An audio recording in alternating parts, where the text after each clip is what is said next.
करो स्टार्ट। याद है ना? अब मैं नहीं बोलूंगा, चलो। एक बार सपने में चमत्कार हो गया और मेरा भगवान से साक्षात्कार हो गया। मैं अपनी ही धुन में कहीं जा रहा था, मुझे क्या पता था भगवान को मुझ पे प्यार आ रहा था। ऐसे मानो जैसे बहाना ही ढूंढे, तो बहाना यूं मिला कि मेरे सर से फूलों का एक झुंड हिला और झुंड के नीचे शंकर जी का आसन था और पूरे दलबल के साथ सदा सिंहासन था। पूरे उगड़ रूप में मेरे सामने आ गए। उन्हें देख के मेरे दांत किटकिटा गए। मैं भीगी बिल्ली की तरह कांप रहा था और आने वाले खतरे को भाप रहा था। तभी शंकर जी ने डमरू बजाया और मुझे चेताया कि मेरे प्यारे भक्त, हम तुझ पे लट्टू हैं, मगर हम जानते हैं तू एकदम निकट्टू है। पर कोई बात नहीं, हम तुझे निकट्टू से फुर्तीला टट्टू बना देंगे और आज तुझसे खुश होकर हम तुझे अमरता का वरदान देंगे। इतना सुनते ही मैं घबरा गया। अमरता का नाम सुनते ही मैं घबरा गया और मेरा दिल एकदम से बनना गया। मैं बोला, प्रभु एहसान उतना कीजिए, मैं तो इतने से जीवन से परेशान हूं, मुझे इतना लंबा जीवन न दीजिए। इतना सुनते ही भोलेनाथ तिलमिला गए। इधर बैठे थे नादिया जी, वो भी थूथनी फुला गए।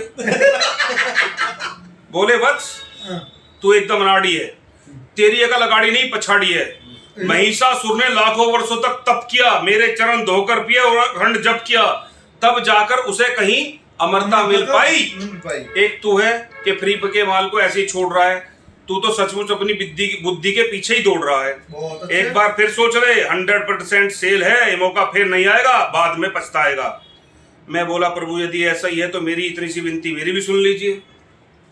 मैं अल्प वेतन भोगी हूँ, इसलिए दिल का रोगी हूँ।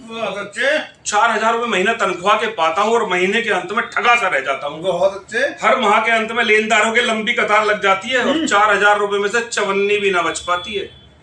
कभी कभी मन करता है अपने कर्तव्यों की इतनी सिद्धि कर लूं, चुपचाप भी दुनिया से खिसक लूं, लेकिन परिवार का ख्याल आ जाता है और मेरा दिल एक चुभन भरी आ भर जाता है। इतना सुनते ही भोलेनाथ पिघल गए और मेरी सारी समस्या को समझ गए।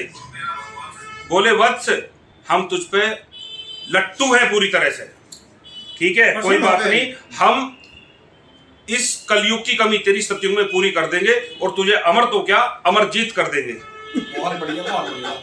इतना सुनते ही भोलेनाथ अंतर ध्यान हो गए और अलार्म की घड़ी से खड़े मेरे कान हो गए।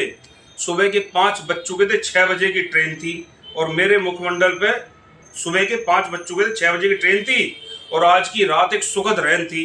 मेरे मुखमंडल पे संतोष नजर आ रहा था और मैं रात की जीत पे बार बार मुस्कुरा।